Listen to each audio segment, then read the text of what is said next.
we may know the result of Hawks Bucks. I kind of selfishly hope it goes to 7 and doesn't, which means we would find out Monday, if I'm not mistaken, the results of Hawks Bucks. But obviously, the Bucks up 3-2 on the Hawks right now.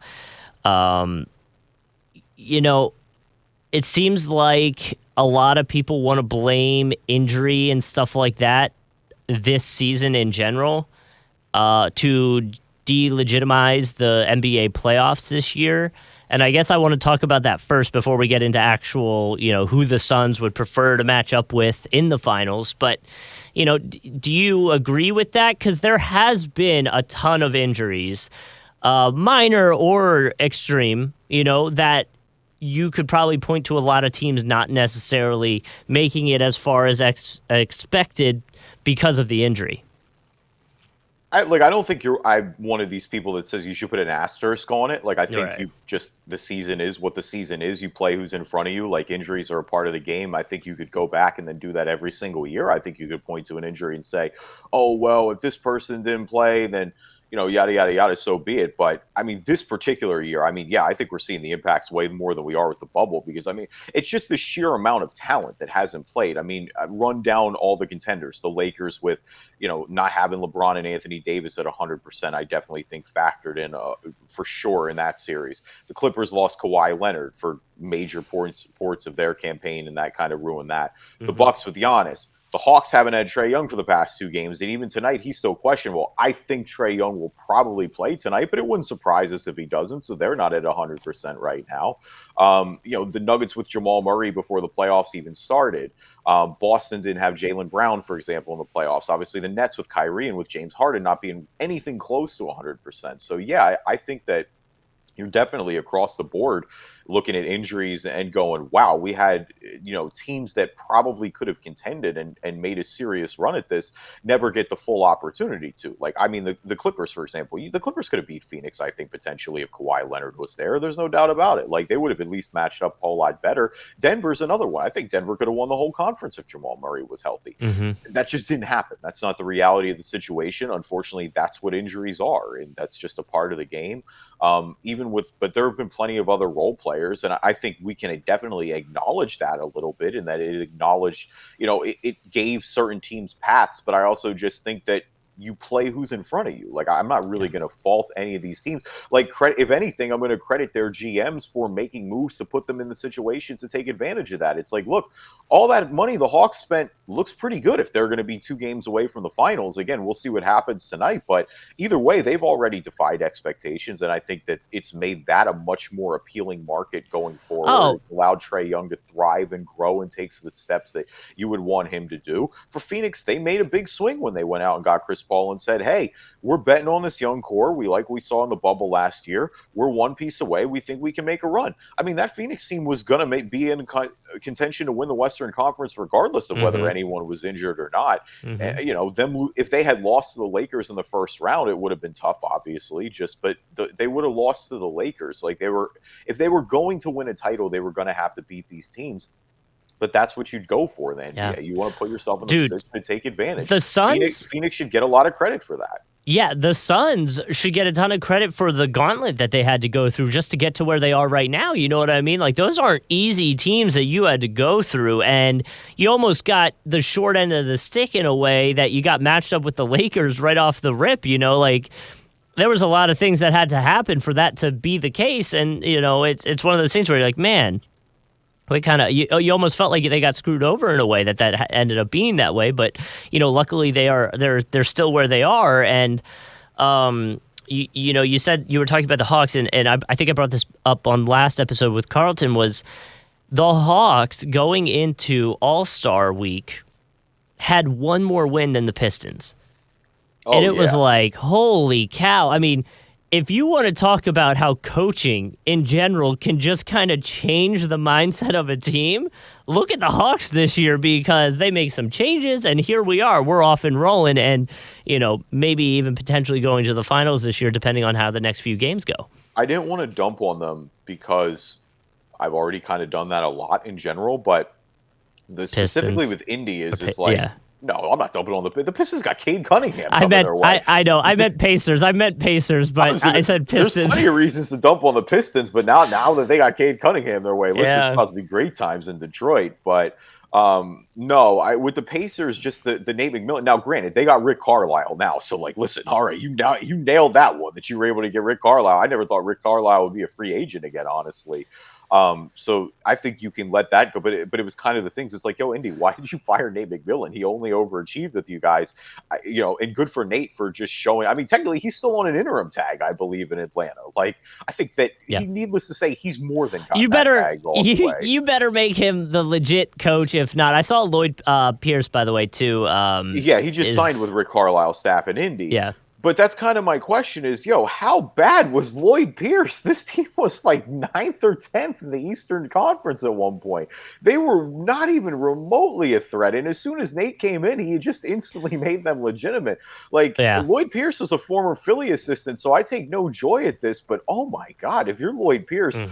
I probably don't feel great about my current head coaching prospects anytime Yeah. soon. Yeah, you're a little worried that somebody came in and essentially with the same exact staff went from a team that was like, oh, maybe they'll make the play-in tournament to, they were pretty solidified in their spot and really ran the gauntlet in the playoffs and have had zero trouble so far. I mean, obviously the games have gone, Sixers went to 7. This one could potentially go to 7 if they go further, but still they're winning those games, and the games that they're not winning, they're all like decent, Yeah. like I think there was one game against the Bucks that wasn't that decent, but like they're putting up a good fight, I guess is the short end of that answer. Yeah, the Hawks are playing with house money, Yeah. and they show it. And the thing with the Hawks is, like I mentioned, the Sixers being afraid of the moment. The Hawks aren't remotely afraid Yeah. of the moment. It's the young guys, it's the vets. It's I mean, Lou Williams has been doing this for over a decade now. I think Gallinari's been a That really good player for over a decade now. Like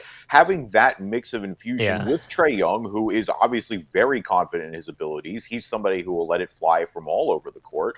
Kevin Herter, again, is somebody who's been able to step up and take advantage of those opportunities. Like even Okongwu, like think about the minutes and the spark that he's given for them off the bench. How much some of these games have changed once he's come in and provided that instant energy. John Collins' first serious playoff run, like none of these Hawks players are scared of the moment. It's never been too big for And them. And I think you need yeah. that if you're going to beat teams that are probably better than you. And And that's they're how they've gotten here. and they've got that like spunk to them, you know what I mean? Like for how much I hated it, Collins was just trying his hardest to get in Embiid's head. He wore the shirt afterwards, Which is like ridiculous because he decapitated Embiid on that play, and that not being an offensive foul is one of the more I egregious know. things I've ever But seen. But but to that, it's like he had that fire. You know what I mean? he Like he wasn't had scared. right. You're not backing down from it. Like you're getting in their face. They were openly mocking Ben Simmons for his free throws while he was doing them. Almost as bad as the Hawks fans counting while Giannis is at the free throw line. It's like, man, like they're getting in your head. Don't let them get in your head. You got to be mentally tough, Yeah. Like you got to do it. Yeah, and I So, mean, they're here with that now. I agree, and I mean, obviously, this hasn't been. I mean, the Bucks blew the doors off the Hawks. Won a tight game in game one. The yeah, Bucks blew the doors off that's them the in one. one Yep. game two, and then it's just become injury city. Obviously, the Bucks win a really close game three, and that was the game where it was like, oh, okay, like especially once Trey went down with the bone bruise, unfortunately, and missed time in Hmm. that game. It was kind of like, was that the knockout punch? And then game four happens. You got no Trey Young, and they don't let it surprise them. And that kind of, again, speaks to how good this Hawks supporting cast is. Giannis obviously getting hurt is the shadow over that game. And I think it was over after that. But then credit to the Bucks. I mean, the Bucks bounced right back into it. And it was like, without Giannis, there were plenty of reasons to, especially after the way the game four ended, where they could have just basically gone in and packed it in. It was so massive for them in that first quarter of game five to get out to that start, to get the crowd involved, to get your guys going. And we basically everything that needed to go right for the Bucks did in game five. I mean, Brook Yeah. Lopez had his best game probably ever. 33 points, a playoff career high for him.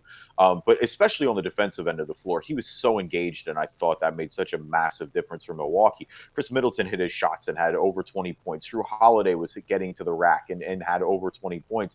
And then, of course, Bobby Portis, 22 points starting for his first career start for Giannis. Talk about setting the energy, getting the crowd involved. They needed that to win Game 5. I Mm-hmm. mean, that was a must win for them. I don't think they go down to win Game 6 in Atlanta, especially if they lose that Game 5. That Atlanta crowd would smell blood in the water. Now, all that is said to the point where it took everything going right for Milwaukee to win that Game 5. I still feel pretty good if I'm Atlanta. I think Atlanta without Giannis, and assuming that even without Trey, I think Atlanta is probably the better team right now. Now they have no margin for error. Again, they're going to have to win Game 6 tonight and then go back to Milwaukee and win Game 7. But they've already Yeah. won a road playoff game in Philly for Game 7, so it's not like that moment will necessarily No. be too big for them. We're going to see what happens, but I still feel good if I'm an Atlanta fan. Obviously, no margin for error, which you got to. But I think I also just, he's listed as questionable right now. We're recording this. We're in the 10 o'clock hour in the morning. Trey Young, I think, is probably going to play tonight. They basically said even before Game 5 that that's what he was aiming for. We'll see what he has, and you obviously don't want to aggravate it because if they Right. aggravate it, then I think they're dead. I do think if Trey Young is not 100% against Phoenix, that it's going to be Well, a real tough and go. But and then looking at it further down the line, if you're the Suns, you're loving this right now. From the the Suns are aspect, chilling. that's what I mean. They're chilling. I think if you're the Suns, you want Hawks Bucks to go 7, and you have a injured Giannis. And if Trey Young does come back tonight and isn't like 100%, he's not going to be able to be 100% against you guys when he comes, after a Game 7 potentially. So like, the Suns got to be feeling great right Yeah. now about all The this. Suns are healthy. The Suns are chilling. They're resting. I mean, we've got 2 games minimum before they even have to Yeah. play an NBA Finals game. The way that Chris Paul closed that series out, you got to feel great. It allows Yeah. Devin Booker's face to heal a little bit. Looking like But Owen Wilson out there. yeah, but I mean, yeah, you got to feel great if you're the Suns. Yeah. The Suns know the opportunity that they have right now. Chris Paul knows the opportunity that he has right now. Obviously, history for him. Got to be thrilled for him making his first finals after 16 seasons, and they've got the chance. I mean, I the first franchise or the first title in franchise history too obviously would be insanely special no matter what happens because I mean the Bucks haven't won since the 70s with Kareem. The Hawks haven't won since the 50s when they upset the Bill Russell Celtics, and that wasn't in Atlanta, that was in St. Louis, so they never won in Atlanta since the Yeah. franchise has been there. In terms of NBA parity, this is probably the best season that they've had in a while because usually No one saw the potential final matchup of Suns Bucks or Suns Hawks. Like nobody called that at no, all. no, I don't think remotely. And I mean, even with the Clippers, and I mean, real quick before we get into ball and falling, just hats off to the Clippers as well. Would have been the first franchise history. Again, could have folded completely when Kawhi got hurt. Instead, gutted out 2 Do you, straight wins against Utah, made that series insanely competitive. What a way to slay your demons if you're Paul George. What a statement for Ty Lue to say, hey, I'm not just LeBron coach. I am this good. I am an elite. I mean, geez, oh man, I thought you want to rub some more salt in the Sixers wound. They could have hired Ty Lue instead of Doc Rivers. Boy, I would have to thought a lot better about that. But to the Clippers side though, what kind of changes do you think are coming on down the line? Do you think major changes, or you think they kind of just do some tweaking here and there? no, I think they just do some tweaking. I mean, Mhm. they could have arguably been in the finals and been in the same situation that Phoenix is in right now. If Yeah. Kawhi stays healthy, like I think you look at the roster and go, no, the roster did what we needed to do. Obviously, it would have been a different situation if they lost to Dallas, but they handle. I mean, they're role players, and Paul George essentially got through. Look at the emergence of Terrence Mann. Look at what Reggie Jackson was able to do. I mean, Reggie Jackson also earned himself a lot of money, so that Oh made yeah. it tough, but. I mean, what they were able to do against the #1 seeded Utah Jazz, who again was fully healthy, you got their full squad, and even with Conley being, not fully 100%, but either way, like you got what was supposed to be Utah's main squad, and that would go on this run.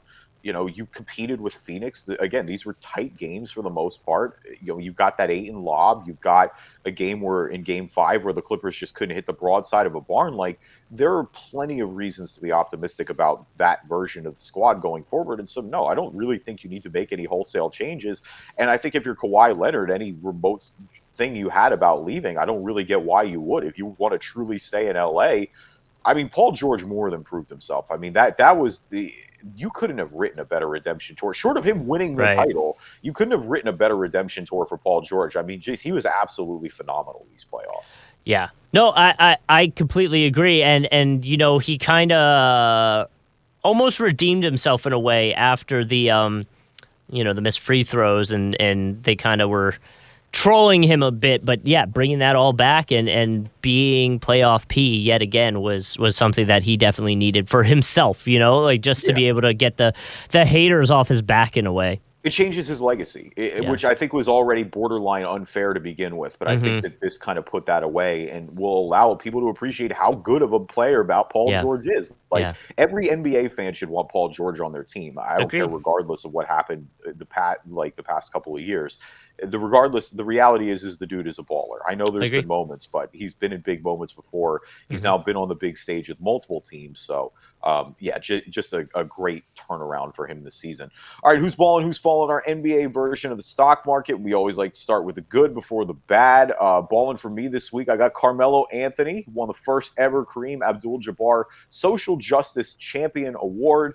Carmelo has been a big social justice guy for quite a while. I mean, obviously, this is, I know it's the first award, but this has been years in the making.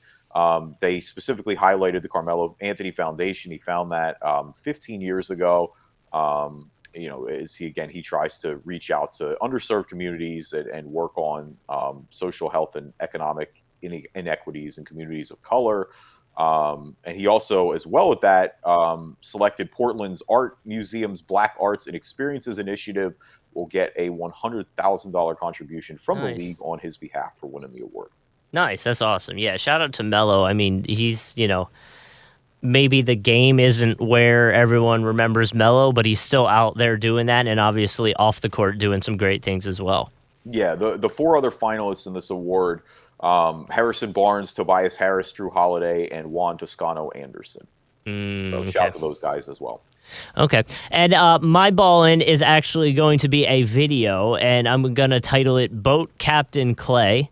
Okay. Let me see if I can share this here. This is for if you're podcasting, you'll hear it, but you won't be able to view it. You can always find that on our YouTube page.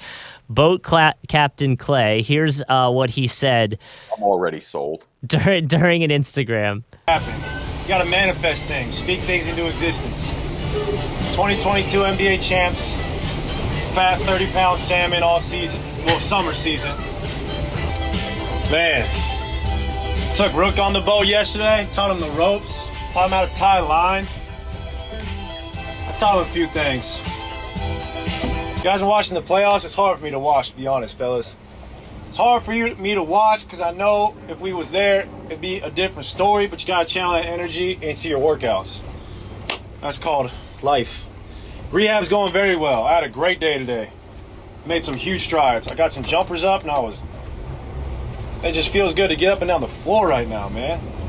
Jeez, a little choppy right now, bro. Boat Captain Clay coming at you, and obviously getting a rehab update there. He's getting some jumpers up, which is good for him. Took the Rook out on the boat, showed him showed him the ropes. I can talk, and then taking a jab at the NBA, saying that if he were there and the Warriors were still there, it might be a different story. So, interested to see what he can bring when he's back and fully healthy. That's just the biggest thing is I want to see Clay back and fully healthy. I mean, we haven't had. I mean, we saw what Steph did this last offseason or this past season, and just imagine what would have happened if they had Clay on the court. Like it was just so unfortunate. I mean, we haven't seen him since the finals, really, 2 years ago when he was going crazy, and the fact that Klay Thompson had never missed any games during the first parts of his career. And instead, now we've just been deprived of him for 2 seasons. Obviously, a just fun personality as well. Tying the bow lines is extremely important when you're docking a boat. I learned that in the British Virgin Islands as well. So I feel you, Clay. I promise that's the last time that'll come up on this podcast. But no, I mean, and I get the not watching the playoffs too, because I'm sure he feels that way. I mean, the Warriors team, they just weren't 100%, and look how close they were regardless. I mean, obviously, if you had a player like Klay Thompson, I'm not saying they would have won the title, but they sure as hell would have been a lot more competitive. And if they're fully healthy, the way this season's going, you got to like your chances as well. So all you want is that chance. Nothing's a guarantee. I'm sure, obviously, they want to get back to the big stage. It's been a couple of seasons now where, obviously, we had a 5-year period where they were the big stage. But, yeah, just more importantly, I want to see Clay back on the court balling with Steph. We definitely missed that. Yeah, completely agree. Falling for me this week is the 2015 NBA draft, specifically the first round. It's been 6 seasons since the draft, and there are only 5 players from the entire draft who are with their original team that they were drafted by. Wow. One of them is the number 1 overall pick, Karl Anthony Towns. He's Cat. still in Minnesota, hanging out there. The next one is Miles Turner. Miles Turner, all the way down at 11, still with Indy. Then Devin Booker at 13, still with Phoenix. And then you got to go all the way down to 30 and 31. Kevon Looney still with the Warriors, and Chetty Osman still with the Cavaliers.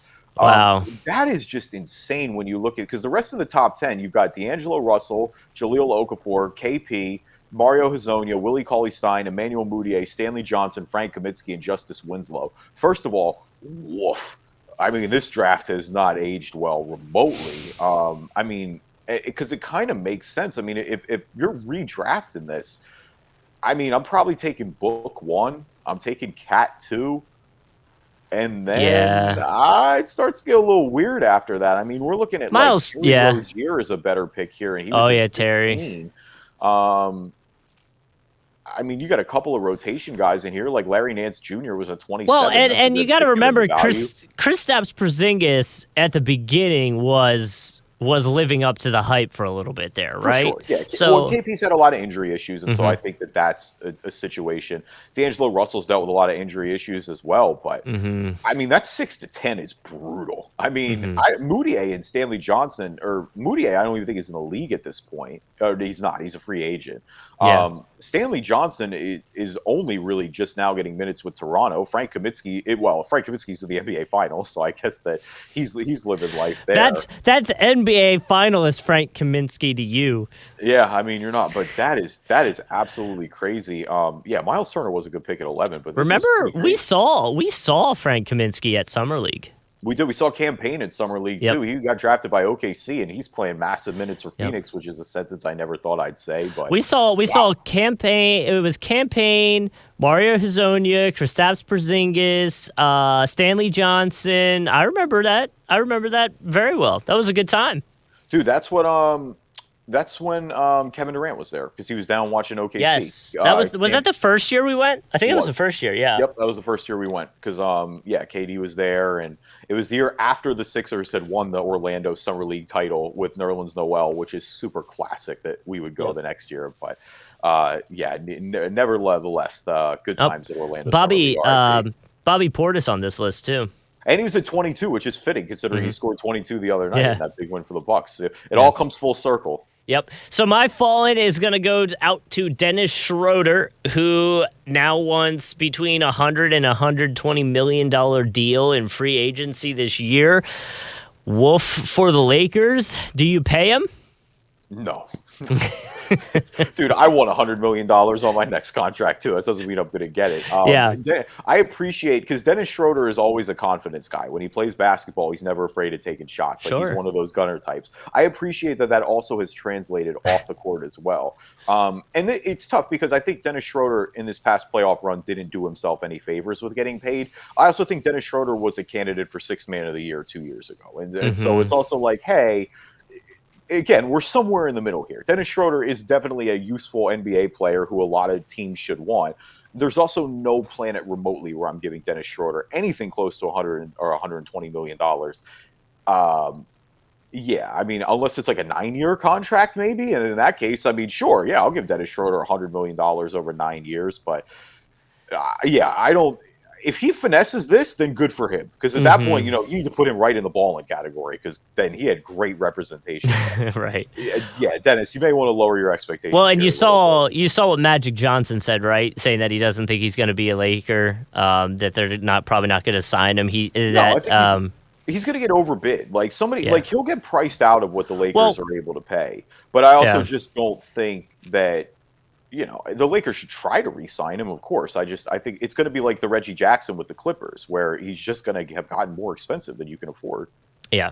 And I think Magic said something along the lines of he doesn't have winning mentality. So I am sure Schroeder loved that. Also, a runner-up for my fallen could be Scottie Pippen, who's just trying to piss off everybody these days. So Scottie Pippen is ruining his legacy, and I don't really know why right now. Like, what got into Scottie? Like, there are just a couple of things where it's like, dude, what are you talking about? Like, the Kevin Durant thing, and give KD some credit. He got him on Twitter. Like, whoo.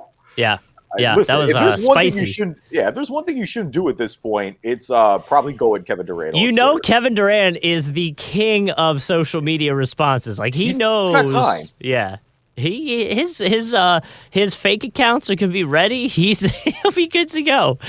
So yeah, and then obviously the other stuff. I guess Pippen does have a book coming out, but the most recent thing is calling Jackson a racist, which I obviously a lot of people had reacted to from those old Bulls days, and I think even Barkley commented on that and was like, "Why are you? We're too old to be having beef like this now, man. Like it's crazy." So.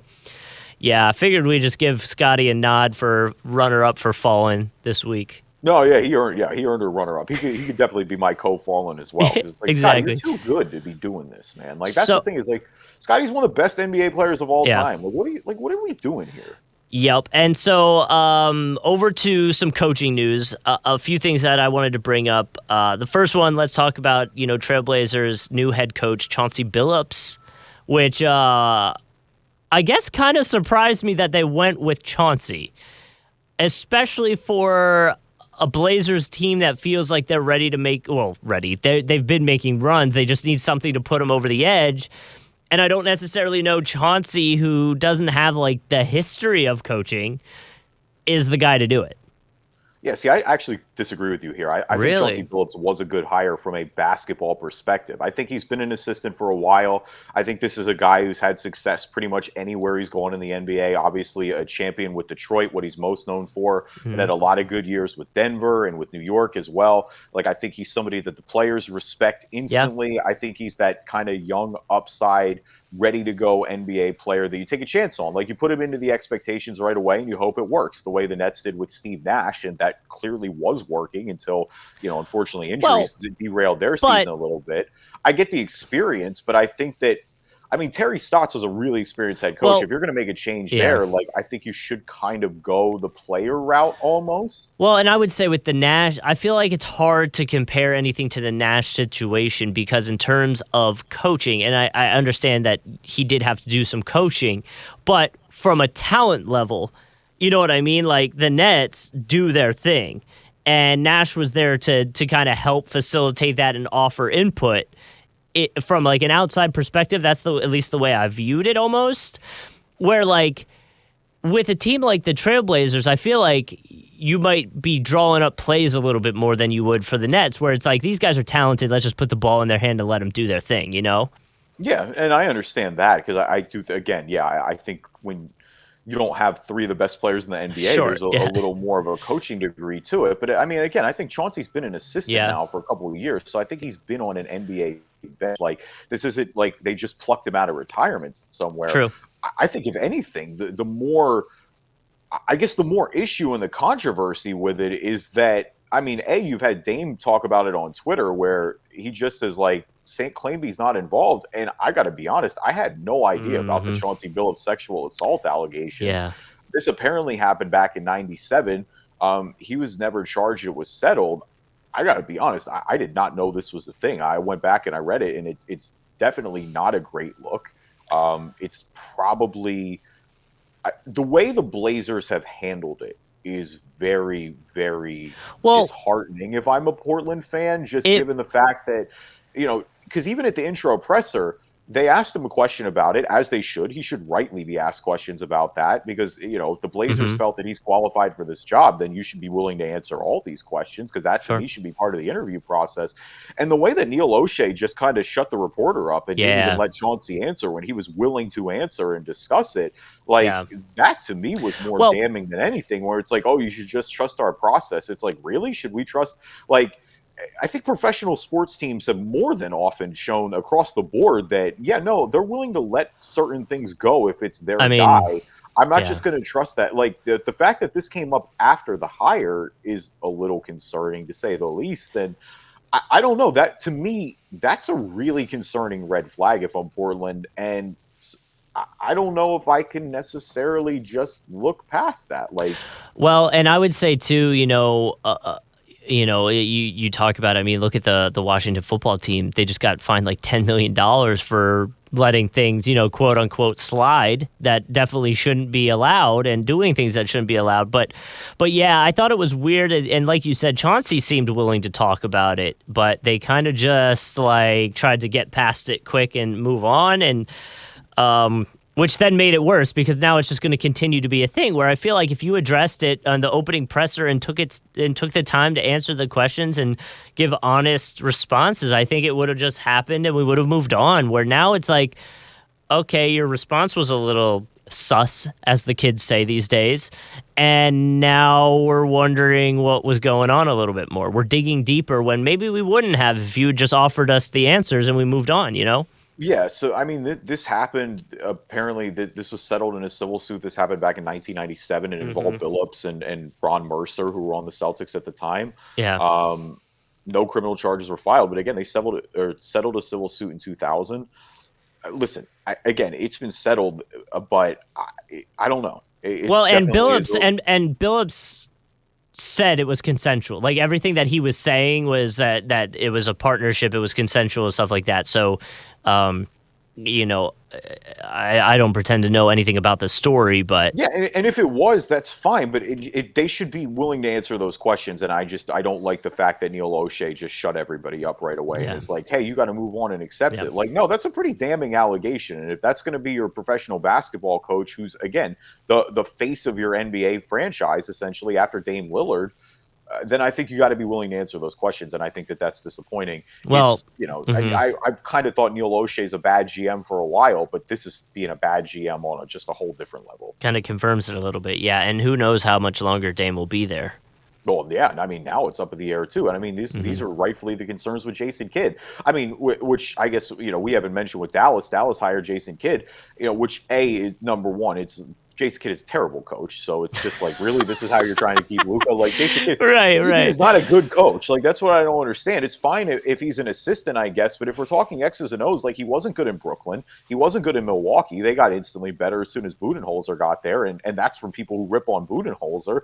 Like, Dallas is just trying to relive the glory days, I guess. Like, I know he won a title there. He's in 2011. He was on the franchise before that as well. Like, Jason Kidd's a first ballot Hall of Famer. He's a player that guys listen to, but it's like, no, he's a bad coach with domestic violence allegations in the past. And so it's like, what are we doing here, Dallas? Like, this is an organization too that has gone through major culture issues in the past with the reports that came out about how that organization's run. It seems like they completely missed the mark, A, when you let Rick Carlisle walk to begin with, but B, it's like you're trying to do everything you can to keep Luka happy. He's going to sign the max deal. Like, there's no doubt about it. No one with any rational brain is going to turn down $200 million. But it's also just like, this is not a good start to keeping Luka. No, and I wonder how much Luka, had to do with the coaching exit in general. But here's my thing: they should have just brought in JJ Barea as the head coach. That fully lean into the Mavericks lore. Just full on Mavericks, man. Just bring JJ back. I mean, what he was? I think he was on the team 2 years ago. JJ 2019. JJ Barea was there for a while. Yeah, well, I know that, but I think it's not like he left 5 years ago, got some experiences ready to come back. I'm saying like JJ played in the 2019-2020 season. I still would say bring him in as the coach and let him ride out. JJ's like the GOAT Mav in a way. Just because Bam. I am not going to let you say that when Dirk Nowitzki is still going to every single Mavericks function of all time. He's a good role player maybe, but come on. But I meant it from like how like every team has their random guy that like all the fans just love. Favorite. Yeah, that's what I mean. Like he was like when TJ McConnell was on the Sixers, I felt like I knew you were going to make the TJ comparison. It's because they're both short, aren't they? I mean, yeah, shorter dudes. But like it's what it is, like I feel like what was his name on the Sixers? Was it KJ McDaniels? Was that his last name? Yeah, KJ McDaniels. Yeah. I feel like he had potentials to be a Sixers like fan favorite. Like when he came in, he had a few like really good games and everyone was like, oh, who's this guy? And then it just never really translated. Like he was another one that had that potential to be someone like that. But I feel like JJ Barea is just that hardworking guy that fans can appreciate. So that's why I was like, hey, bring him in as the coach. Oh, for sure. I think, oh man, I thought KJ McDaniels was going to be so much better than he was. We all did. Yep. Yeah. Yeah. Rick Carlisle's a great get for Indy too. On the other hand, Hmm. obviously, I think that goes without saying. I think Rick is one of the most underrated head coaches in the NBA. I think any lack of success in Dallas to me has been more to the roster construction than the coaching. Obviously, won a title with them in 2011. Um, you know, we killed Indy for letting Nate McMillan go, and then just how this past year went. But this is a really good get for Indy. I didn't even think he'd be on their radar, but definitely a really solid get for that franchise. Well, yeah, and it was kind of, I guess not in a way surprising that he moved, but I'm interested to see how he can make Sabonis and Miles Turner work, or if they maybe go a different direction between however things go. But yeah, if you're the Pacers, you got to be happy about what's going on right now. Yeah. Oh, absolutely. How do you feel about the Celtics hire with Ime Udoka?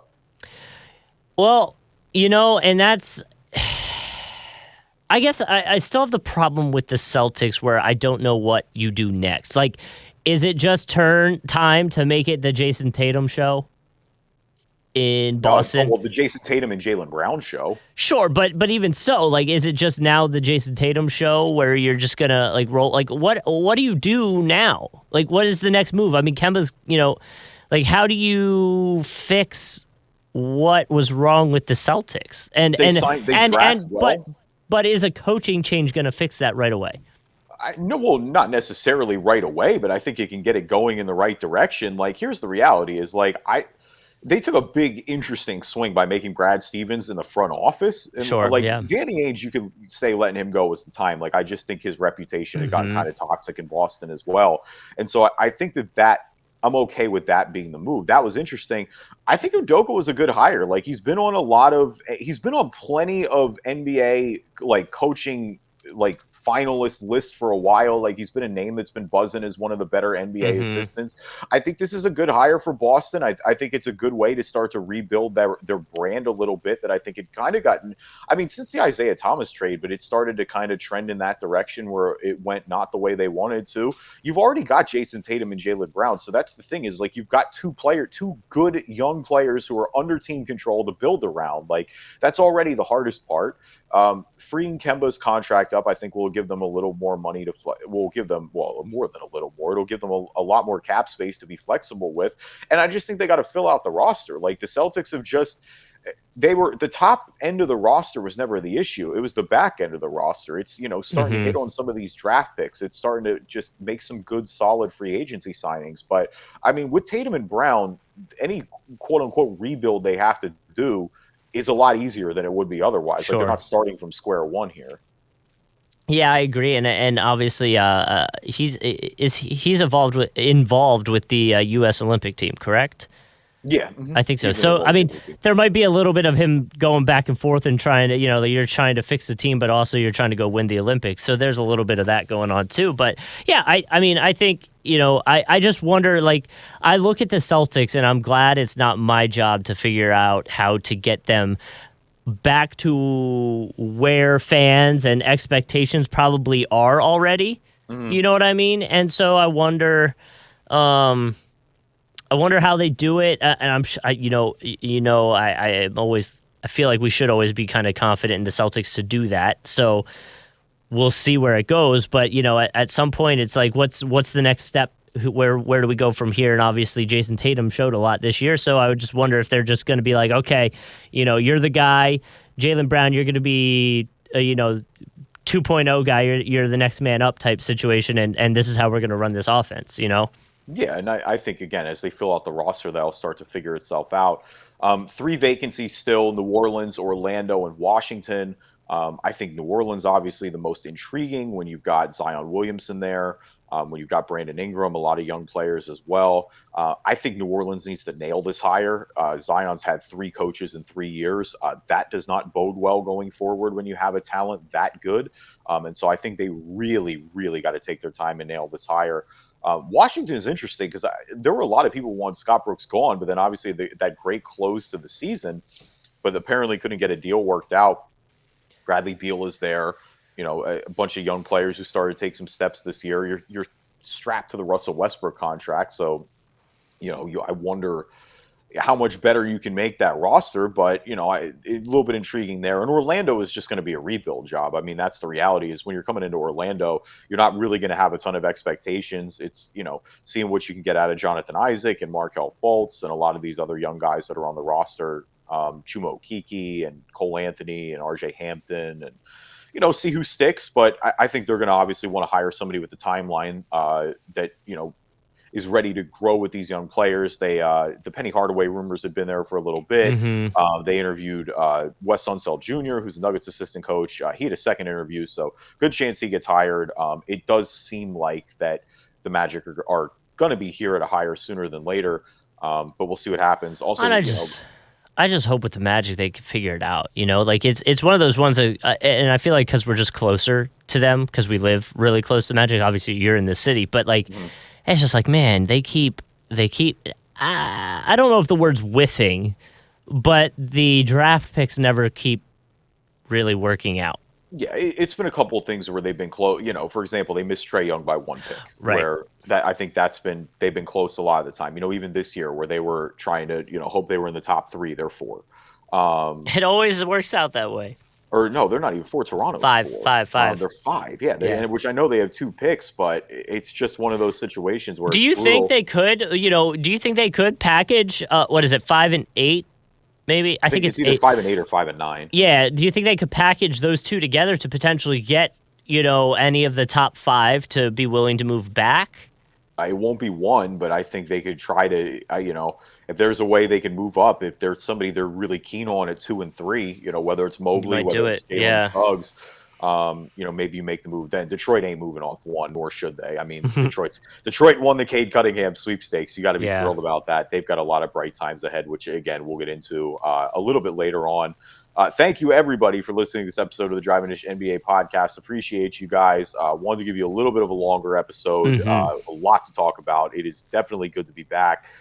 We will be back to being more solid and dropping episodes and being the podcast that we were prior to this little hiccup and then combo with vacation. But again, thanks to Carlton for holding it down last week.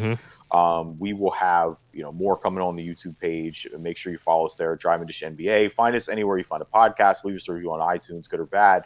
We will read them on the show. And like we said, we'll see what happens in these conference finals. We'll be back for the finals. We'll be a lot more regular. Needless to say, coming forward. We're back to your regular scheduled programming, as they say in the business. Yeah, and we'll explain the hiccup one day. We can't yet. We enjoy keeping our jobs, but one day we'll explain. Yes, and obviously subscribe and follow the podcast wherever you can listen to podcasts, and be sure to check us out on YouTube.